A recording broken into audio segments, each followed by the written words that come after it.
Ambiental nesta manhã de terça-feira. Bom dia, doutora Clarissa Calil, seja bem-vinda ao Make in America. Bom dia, sempre um prazer estar aqui no programa com vocês, trazendo novidades, né? E falando sobre imigração. Para quem não me conhece, meu nome é Clarissa Calil, eu sou advogada de imigração, licenciada aqui nos Estados Unidos, e no meu escritório a gente só trabalha com imigração, tá? A gente não trabalha com nenhuma outra área do direito, somente com imigração e legislação federal. Também faço apelações nas cortes federais, tanto aqui de Massachusetts, Nova York, Connecticut. A gente apela até a última instância, né, até o circuito, né, na Corte de Appeals.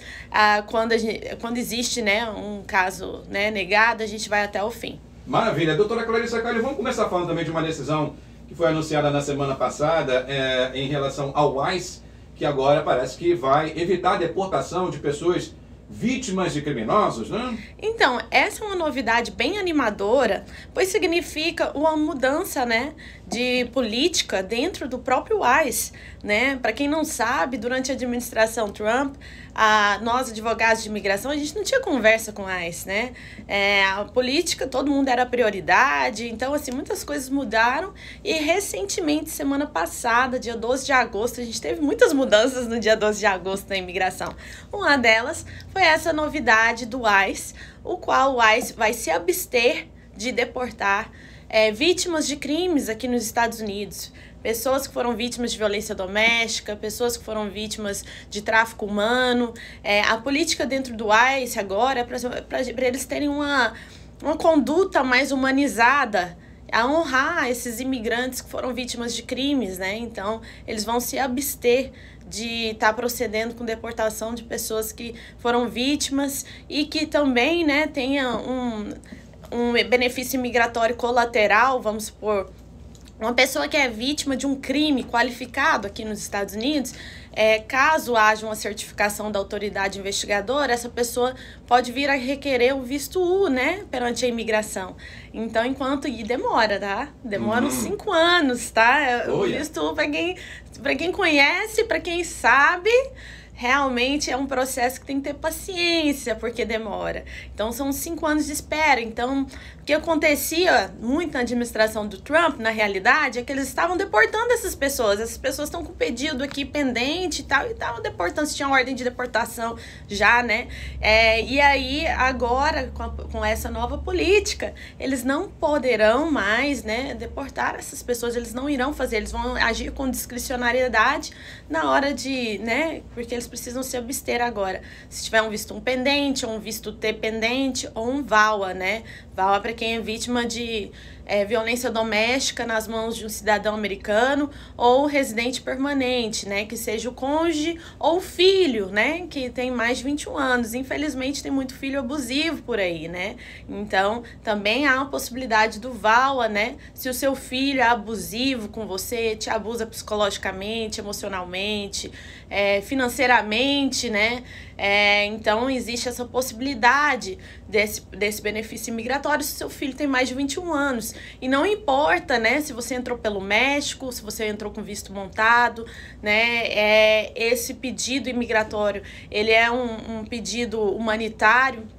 Se você realmente está numa situação difícil com seu filho, ele está sendo abusivo com você, há uma possibilidade sim, tá? De você conseguir o seu benefício imigratório. Lembrando que esses processos são totalmente confidenciais, tá? Geralmente a pessoa tem medo, né, de reportar, ou então tem medo, né, de entrar com um processo desse, né, porque é o próprio filho, né, que muitas vezes é abusivo. Porém, não há necessidade, caso realmente seja necessário, né, mas porém, para a imigração, né, tá, não, é confidencial, você não precisa ficar preocupado que seu filho não vai entrar, não vai ter nenhum problema, ou não vai ter nenhum problema criminal por causa do processo imigratório, porque o processo imigratório é totalmente confidencial pela imigração, tá? Sim. Muito bem, doutora. Temos mais novidades aí também, né? Podemos abordar? Sim, temos mais novidades. Outra novidade é quanto ao exame médico. Antigamente o exame médico era válido por 2 anos. Quando a gente vai mandar um pedido de green card, vamos supor, se você qualificar, né? Porque tem muita gente que não qualifica para pedir o green card aqui dentro do país. Mas quando a pessoa ela qualifica para o green card aqui dentro do país, e por isso, vou deixar um alerta aqui, você tem que procurar um advogado de imigração para saber se você qualifica ou não, tá? Pelo fato que, infelizmente, na nossa comunidade brasileira, a gente vê muitas pessoas aí que não são advogados e que ficam dando aconselhamento jurídico como se fosse um advogado de imigração. E somente um advogado de imigração pode te aconselhar a respeito de benefícios imigratórios e tudo mais. Tome muito cuidado por aí, tá? Voltando aqui ao assunto, vamos voltar. Que acontece? O exame médico, né, geralmente ele durava 2 anos e no dia 12 de agosto também, esse exame foi estendido, o prazo de validade para 4 anos. Por causa da pandemia, os processos eles estão mais morosos, né, tá demorando um pouco mais os processos na imigração. Então eles fizeram isso porque o que acontece? O exame médico é caro. Já pensou? Você mandou o seu processo, fez tudo bonitinho, o processo está pendente lá por mais de 2 anos, chega no dia da entrevista o oficial, você precisa de um novo exame porque aquele exame não está válido. Então, o bom disso é porque agora são 4 anos de validade depois que envia o processo. Lembrando que tem aqueles 60 dias lá, né? Se o processo tiver se o exame médico tiver datado, lógico, né, que ele tem que estar datado, quando o processo ele é enviado, esse exame médico não pode ter mais de 60 dias na data de envio do processo. Então, ainda tem que tomar atenção aí, então essa atenção redobrada dos 60 dias, que isso não mudou. O que mudou é o prazo de validade depois que envia o processo, de 2 para 4. Além disso, tem uma novidade não muito boa, tá? Um juiz federal ontem, ele restabeleceu a política de permanecer ao México, né? A administração Biden vai apelar. A gente tem 7 dias aí, o qual a decisão não vai entrar em vigor, mas após 7 dias essa decisão vai entrar em vigor, restabelecendo a política de permanecer no México. Para quem não sabe o que é uma política de permanecer no México, essa foi uma política que foi implantada durante a administração Trump. Eu fui lá na fronteira, tá? Trabalhei lá, fiz muito trabalho voluntário quando essa política estava sendo implantada. Na época que eu fui na fronteira não tinha brasileiros, porque eram só pessoas que falavam espanhol que estavam dentro dessa política. Porém, no início do ano de 2020... eu creio que foi 2020, no início do ano de 2020, eles colocaram brasileiros também na lista, tá? Essa política de permanecer no México é retornar as pessoas que se apresentam na fronteira para o México, onde a pessoa precisa aguardar, né, as suas audiências. As audiências, elas são realizadas em tendas do outro lado da fronteira, então a pessoa não pode adentrar no território americano ou esperar o processo de remoção enquanto você está aguardando, porque geralmente existe uma fila, né, uma demora, né, a gente não tem tanto juiz de imigração por aí, é muita gente, então, assim, existe uma demora, né, até ter a audiência, a pessoa só entra em território americano no dia da audiência e retorna, tá? Então, assim, isso aí é algo que houve essa decisão desse juiz federal querendo reestabelecer essa política de permanecer no México lá na fronteira. Vamos ver o que isso vai dar. Muito bem, minha gente. Mais alguma consideração, doutor? Eu tenho aqui algumas perguntas aqui. A turma está aqui precisando saber mais sobre imigração. Mais alguma consideração em relação a esse assunto? Não, vamos para as perguntas, vamos para perguntas. Muito bem, então. Deixa eu colocar aqui, então, agradecendo a todo mundo que sempre participa aqui do nosso Make in America. Deixa eu mandar um abraço aqui para o Leandro. Deixa eu mandar um abraço aqui também para a Arielle, para o Flávio de Talton. Deixa eu ver aqui também para o Vinícius, para o Chesquinho, todo mundo dizendo o seguinte. Olha, pergunta para a doutora, quando uma pessoa dá entrada na sua documentação, demora quanto tempo para receber uma resposta na imigração? E como ela sabe se a imigração já recebeu os seus processos, doutora? Pedido de green card, no caso, né? Tá. Então, eu gostaria de ter uma bolinha de cristal para adivinhar quanto tempo que a imigração vai... Essa é a pergunta que todo mundo quer saber, né? Porém, o que eu posso falar? Eu posso falar das estimativas, tá? No próprio site da imigração, no USCIS, isso se for um pedido, né, afirmativo, né, perante as agências de imigração, existe a possibilidade de você checar o tempo de processamento daquela aplicação. Então, é uma estimativa, não é algo exato, né? Então, depende muito do benefício imigratório. Após o processo ser enviado, você recebe um recibo. Nesse recibo vai estar o receipt number, que é o número do seu processo. Você pode estar checando online, né, o case status desse processo. Às vezes demora um pouquinho para a imigração enviar esse recibo, tá?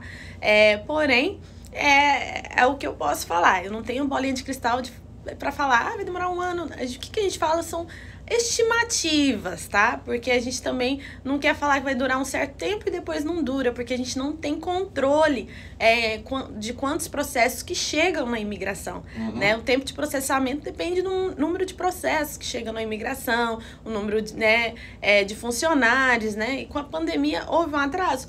Houve, mas vamos aguardar, vamos ver aí, né? Sim. Se agiliza aí esses processos aí. Muito bem. Carla Campos está por aqui. Bom dia, Carla. O André pergunta se tem algo a fazer para quem tem carta de deportação, doutora. Olha, depende, tá? Cada caso é um caso. Por isso que é muito importante você agendar uma consulta para analisar o seu caso em específico.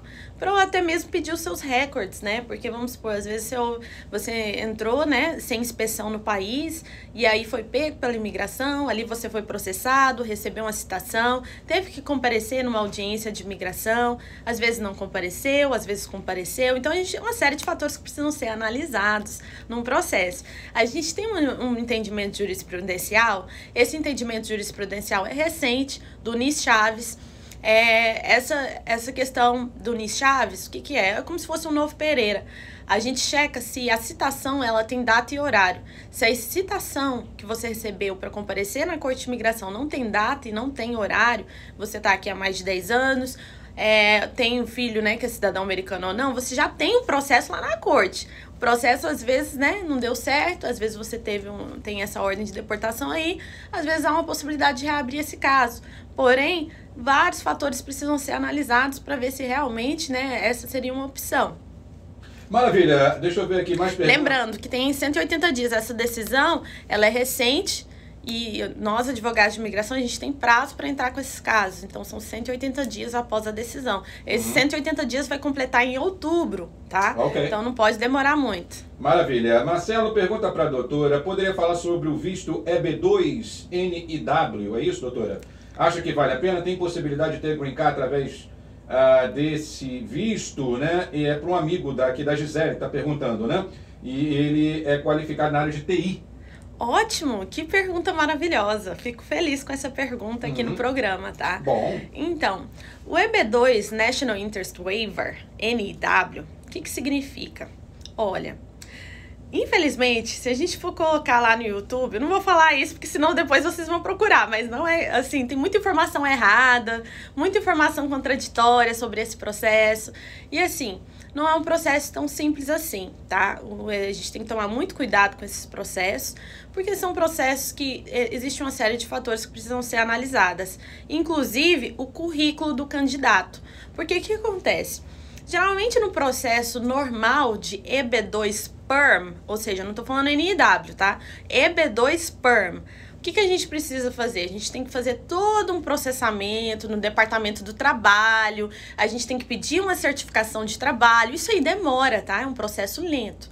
Já o EB2NIW, você está pedindo isenção do Departamento do Trabalho, tá? De passar por essas etapas, de ter uma oferta de trabalho, porque o processo regular, você precisa ter uma oferta de trabalho de um empregador, tá? De uma empresa, tá? Aquela empresa, você tem uma oferta de trabalho genuína, e aí você está indo trabalhar naquela empresa e é uma mão de obra qualificada, né? Porém, no EB2NIW, você pede essa isenção. Olha, é de interesse nacional que eu permaneça aqui. Eu tenho mérito, além de eu ter o mérito, né? Eu tenho projeto, eu tenho algo que vai acrescentar na economia, vai acrescentar nos Estados Unidos. E por isso eu peço essa isenção dessa certificação de trabalho e dessa isenção dessa oferta de trabalho. O NIW é exatamente isso. E aí a gente analisa, né, uma série de fatores que precisam ser analisados. O tempo de experiência que a pessoa tem, uma série de fatores que a gente analisa do currículo do candidato do EB2NIW. O bom do EB2NIW é que é uma petição self-petition, ou seja, você mesmo está peticionando para o seu pedido, né? E você mesmo está peticionando para o seu pedido de green card, tá? Já fiz bastante EB2NIW, inclusive EB1A para artistas, tá? Então, assim, no nosso escritório a gente trabalha com a variedade, né, de benefícios imigratórios, porque, assim, eu acho que o diferencial é que a gente trabalha somente com imigração, então todo dia é imigração, todo dia a gente trabalha com pessoas em processo de deportação, com artistas, com uma série de outros outros pedidos diferenciados, entendeu? Investidores, a gente trabalha também com vítimas de violência doméstica, vítimas de tráfico humano, então é uma grande variedade, né, de benefícios imigratórios. E quando a gente tem um profissional que só trabalha nessa área, é um diferencial, né, querendo ou não. Então, assim, EB2NW, só tome cuidado por aí, vou falar qual que é o red flag, a bandeira vermelha desse EB2NW, tá? O red flag é o seguinte, porque muitas vezes a gente tem que fazer essa análise profunda do currículo do candidato. Então, toda vez, vamos supor que uma pessoa liga no meu escritório e quer agendar uma consulta para EB2NW, eu sempre peço o currículo, tá? Por favor, me envie seu currículo com antecedência para a gente estar analisando, né, antecipadamente o seu perfil. E aí, quando a gente analisa esse currículo, a gente tenta, né, analisar, não vou contar meu segredo, hein, eu não vou contar o ouro. Porém, o que acontece? O red flag que eu vejo desse processo é que tem muitos profissionais aí que falam o seguinte, não só, né, informação de YouTube, informação errada, entendeu? Geralmente nesse processo a gente tem que provar, tem um Matter of Danassar. Para quem não sabe Matter of Danassar, o que é isso? É uma jurisprudência, a qual é o seguinte: você tem que provar que você vai dar continuidade do que você fazia no seu país de origem aqui nos Estados Unidos. Você tem que dar essa continuidade. Isso aí é algo que precisa realmente ser provado. Então, assim, além disso, é um processo bem complexo, que precisa ser dado a devida atenção. O que acontece? Tem muita informação de YouTube aí e tal, que fala assim, Combo Card, aplique pro seu Combo Card, que não sei o quê. E às vezes a pessoa ela não tem um currículo para entrar com esse processo. E aí quando a pessoa não tem um currículo e faz, né, tudo, assim, entra com pedido de green card, tudo de uma vez, o que aconteceu? Na administração Trump, qualquer processo negado estava indo para processo de remoção. Então, muitas pessoas foram para processo de deportação, pessoas que tinham currículo, porque acabou fazendo essa história aí de combo card. E não é exatamente assim, né, tá? O EB2NW, essa história de combo card, não é assim. É uma série, cada caso é cada caso. Então, a gente tem que analisar o caso em específico. E é um pouco arriscado. Geralmente, a gente tem que ir com cautela nesse tipo de processo, porque é muito discricionário. Tá. Se o oficial da imigração analisar, olha, você não tem um currículo, não, essa pessoa aqui não vai dar continuidade no que ela fazia, né, aqui nos Estados Unidos. O processo é negado, né? Então, a negativa, né, é muito ruim. Então, assim, por isso que é muito importante você procurar um advogado que é licenciado aqui nos Estados Unidos para estar fazendo esses processos. Porque realmente, infelizmente, tem muita gente que quer o shortcut. Não é advogado de imigração, fica dando conselho por aí e não sabe nem do que está fazendo. Entendeu? Muito bem, gente. Olha, foi uma bela explicação da doutora Clarissa Calil. Infelizmente não temos mais tempo. Eu preciso passar o número desta grande advogada, que é telefone do escritório e também o WhatsApp. Então anota esse número que é importante. 857-218-0400, é o telefone do escritório e também o WhatsApp da doutora Clarissa Calil, de toda a equipe. 857-218-0400 é o telefone da doutora Clarissa Calil, a quem eu agradeço nesta manhã. Doutora, muitíssimo obrigado. Fique à vontade para o seu recado final, doutora. Eu que agradeço, é sempre um prazer estar aqui no programa Make in America com você, Marcelo Benevides. E para você aí que não me conhece, meu nome é Clarissa Calil, eu sou advogada de imigração, licenciada aqui nos Estados Unidos. Também sou advogada no Brasil. Você pode ver, né, que eu sou jovem, porém eu entrei na faculdade de Direito com 16 anos. Novinha.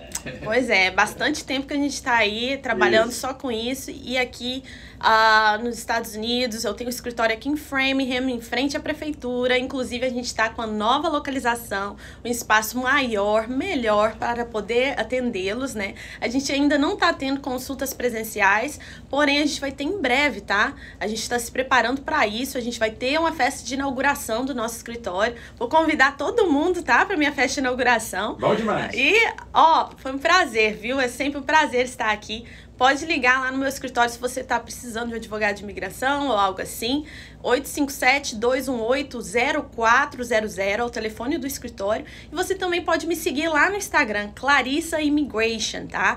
Lá no meu Instagram eu sempre tento compartilhar as novidades. Compartilhei lá um pouquinho, né, do show do Gustavo Lima, né, que tava maravilhoso, né?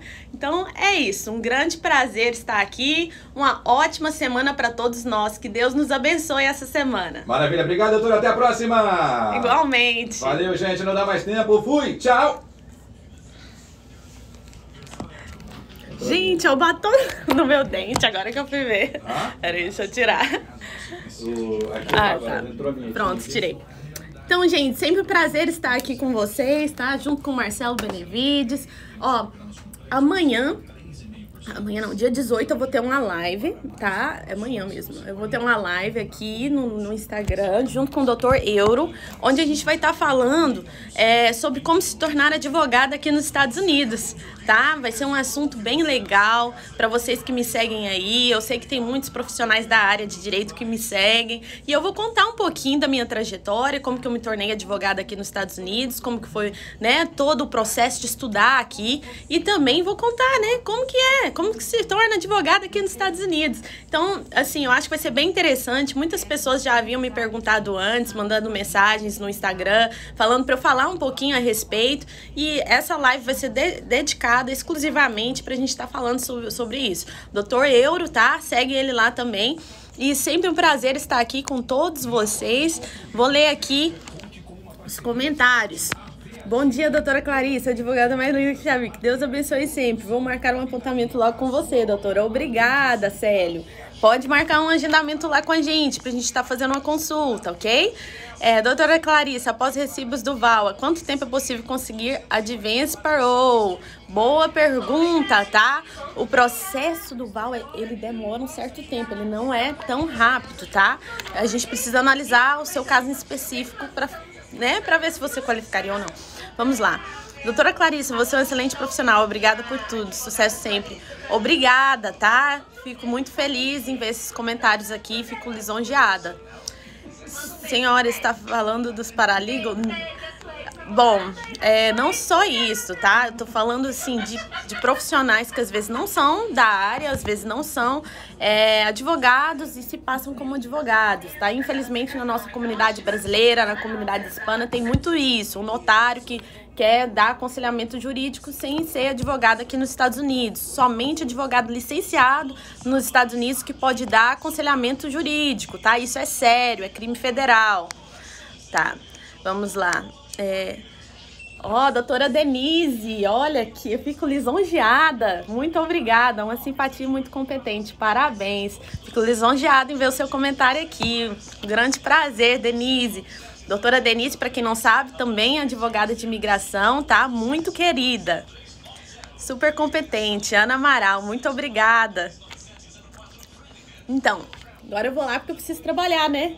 Nossa, a correria vai ser... Ontem eu trabalhei até 9 horas da noite, hoje vou trabalhar de novo. E olha, que eu tenho 2 filhos em casa, então a gente tem que, correr aqui porque tem muito trabalho. Um grande abraço para todos vocês. Tchau, tchau.